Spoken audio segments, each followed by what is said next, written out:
Hey everybody, how you doing? This is Barry, Met fan from the Bronx. On today, October 23rd, 2022. Hope everybody's doing good on this crappy ass Sunday here in New York. Okay, not a lot of things have been going on as far as the Mets are concerned. We've basically still going back and forth about what happened.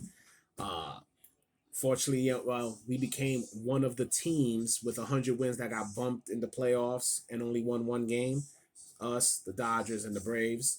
Um, Still got, you know, Yankee fans who are about to get eliminated if they get swept, coming on me about how they got further than the Mets. I don't. Hey, it's okay, guys. It's okay. I need some type of glory off that miserable playing that you're doing. Okay, let's just leave it at that. Okay, please don't get swept. I know a lot of Yankee fans I got to make phone calls to, but let's talk about what's going to happen in the 2023 free agency. All right, three of the top names that we have as far as the Mets go, besides the Bassett's, Carrasco's, Ottavinos, and so on. I mean, something I know for a fact for some of those players, I don't see nothing wrong with giving those guys a decent contract and them coming back. They did well. They deserve to get paid.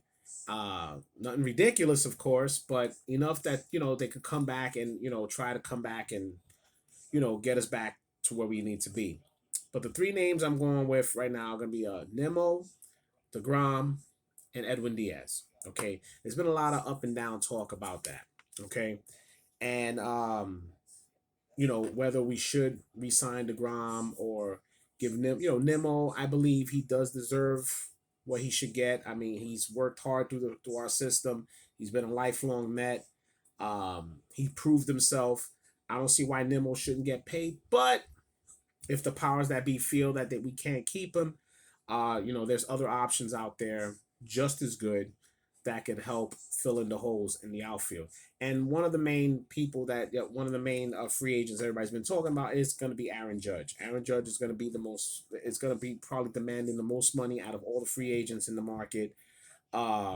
He's going to be probably asking for that over 40 million.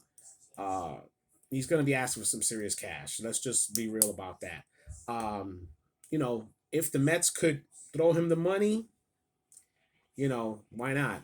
And I don't see why.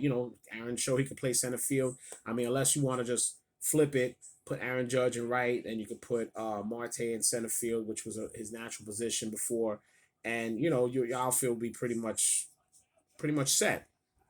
Okay, and the Giants just scored a touchdown. Yes.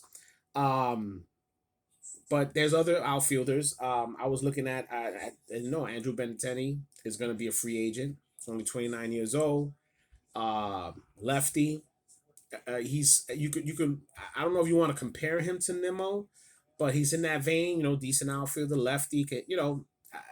If you can't keep Nimmo, and you don't want to go the route of getting Judge, Benintendi, I think would be a pretty decent option in the outfield. Okay. And also, not to distinguish that there's other players that you could pick up who are infielders but can't play the outfield, like Trey Turner, for instance.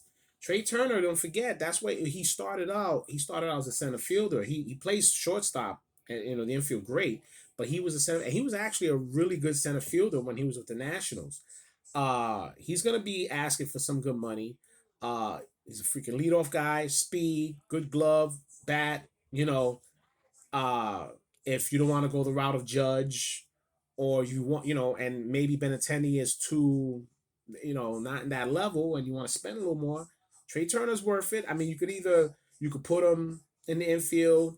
McNeil could always go play right field or left.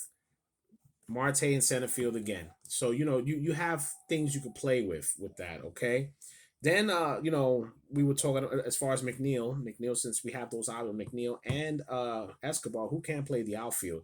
You got some infielders who maybe worth checking out, like Xander Bogaerts from the Red Sox. He's a free agent. I'm not sure what he's going to be asking for. Of course, he ain't going to be playing shortstop because he got with Lindor, but I believe he could play third or second. More than likely, I could see if we would sign somebody like Bogart, he would have to just go play third base, which I think would be a major upgrade to have Lindor and Bogart playing that left side of the field. Um, that's a pretty good option, I think. I don't see why not. Now, as far as the pitching side of things, as far as deGrom, look, I made myself clear how I feel about that. Would love to have deGrom back. I really would, but he's going to demand that money that they pretty much gave to Scherzer. Maybe that money or more, you know. And if the Mets feel like they can't give him that money, there are some options out there. Look, I was looking at this guy, the lefty, Chris Sale from the Red Sox. Okay, he's just coming off an injury. I think Chris Sale's only like 31 years old, something like that. Uh, he's still a good pitcher. You could hit him off with a 1 year deal. He's going to go over there to try to prove himself because Chris Sale feels he's a top notch pitcher. He's going to want to prove himself for some big money. Uh, that's somebody to look at, in case, you just want to have an option. Carlos Rondon, he's a free agent, great, good lefty. That's somebody to throw in there. That's, I think, he wouldn't be too expensive to get. And then if you want to shave off some bucks, um, why not? What's this guy from the Red Sox? Evaldi, Nathan Evaldi. Um, he's a proven pitcher. I think he's only like 33 years old. Um, I don't see him asking for some top notch money. I think he still pitches well. He's somebody you could still throw into the bullpen who could eat up innings for you and so on. I don't see why not. I think those are like those little options here and there. Besides some of the pitchers that we have as free agents like Carrasco and Bassett, who I feel the Mets will resign. But we'll see how it goes from there. Then as far as Edwin Diaz, um, I was looking at some of the free agents that are in there. I mean, I don't think there's anything to his caliber, and I think that's the reason why right now, he's looking at he's going to make top dollar. Um, yeah, he's only 28 years old, which I didn't realize he was that young. I thought he was like already 30. Uh, so he is going to ask for top dollar, and honestly, from the way he performed last year, he's going to deserve top dollar. But again, depending on what's going to be looking like as far as who the Mets are signing, who they're giving money to, how they want to spend their money, you got to look at options. Okay, now one of the options I was looking at, which people are going to probably crucify me for, and I just looking at it more of as a sticking point for somebody to get vengeance on their former team to prove their worth. Aroldis Chapman. Okay, all right. I'm not saying for him to be a closer. Um, I just think that if you go and you sign him to a 1 year deal, him come in there, prove his worth, show that the Yankees made a mistake or whatever. It just sometimes it's good to get those type of players in that have something to prove. You get the best out of them, and especially if we're trying to make a nice run, it's all in there. At least you're getting everything from it. They're gonna make sure that they're not getting injured, doing stupid things. They're gonna want to earn that money to get a contract for the following year. So plus we've only had one lefty in the bullpen, and I don't understand why during that time with the trades and everything, they never bothered to try to reach out and get another lefty for the bullpen. The other guy I was for a lefty, I was thinking Will Smith. Um, you know, he's a reliable lefty. He's closed games. He was a closer, but I think they've been putting him in and out. So he's another somebody else you could check for as far as the lefty goes. And as far as closers, I mean, there's not many closers out there worth it. I mean, Kelly Jansen is again a free agent. He's already 36, 37 years old. Um, Craig Kimball, he's already proven that he's already turned into, he's going past his prime and he's not going to be worth it. I mean, if you're not going to spend top dollar on Diaz, the only other thing I can think about is maybe certain relief pitchers who are still in the mix where you could just throw them in as closers to see. And one name that comes up to mind, uh, he was a starter, but then I guess he found some life in the bullpen.